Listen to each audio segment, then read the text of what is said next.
Iwe nkakaro Trinity Sandy nirikuegesa cyamagaraga nyonka karo ninkunda mukama ninkunda rahanga bukuba ibyankorire ni byinshi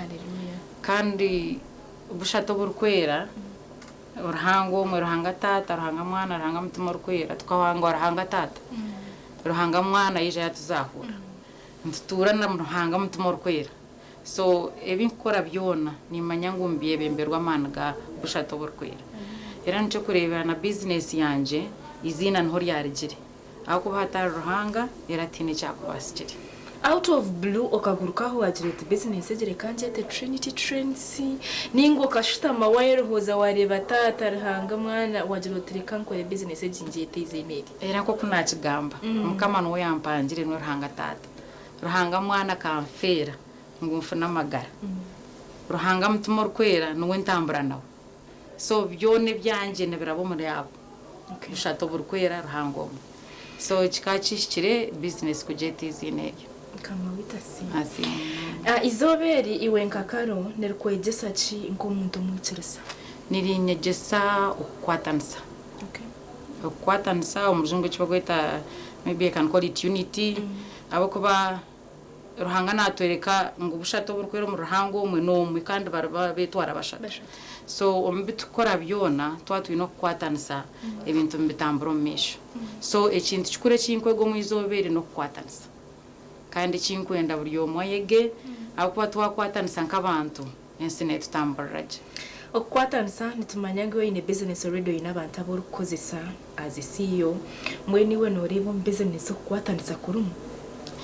as a CEO business so wito kwatanisa kurumu abindu kukora nabo tinku batwara nkabakozi munonga ni batwara nk'abanywano banje akuba tugamba kimwe tuhikanisa kimwe so okwatanisa wito kuriyo akwa kutariyo ninja business nayo yakuremere okwatanisa tukurebera hi on business honka ninga tukutware everywhere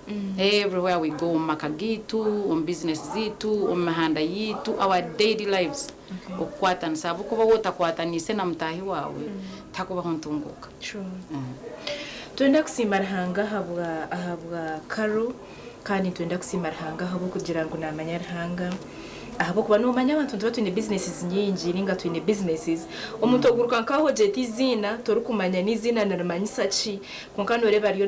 natugambira ngo business akajeti zina because of this Trinity Sandy when business ejene shangwe twine main branch at Kampala twine dukisha tu aha Plaza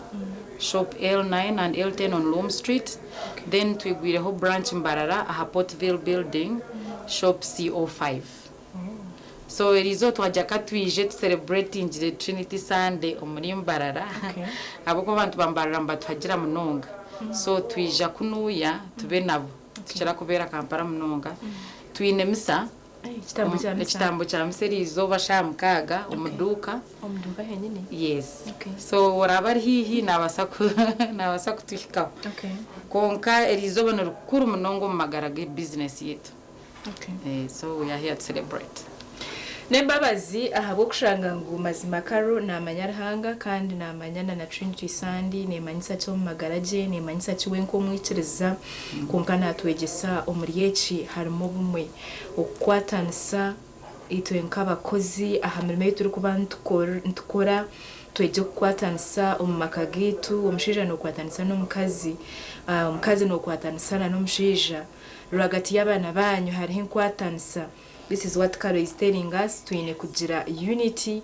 everywhere oba no business oba no makagitu oba no mbwendo nahiturabe turuhona na nabagizere nti omuntu orukumanya rihanga no muntu mukuru munonga ahabo kuba no boyino businje mu magara gawe no boyino businje you feel at peace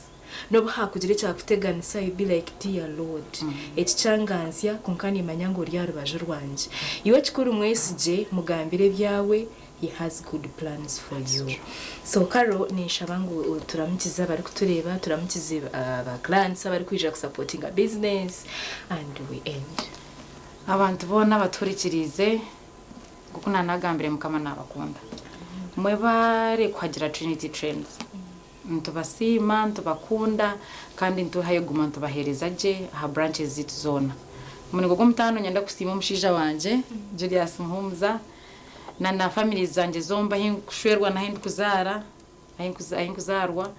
ni nsima abindi gukora nababishye banje Bridget Fina Ayasi Angel mwebari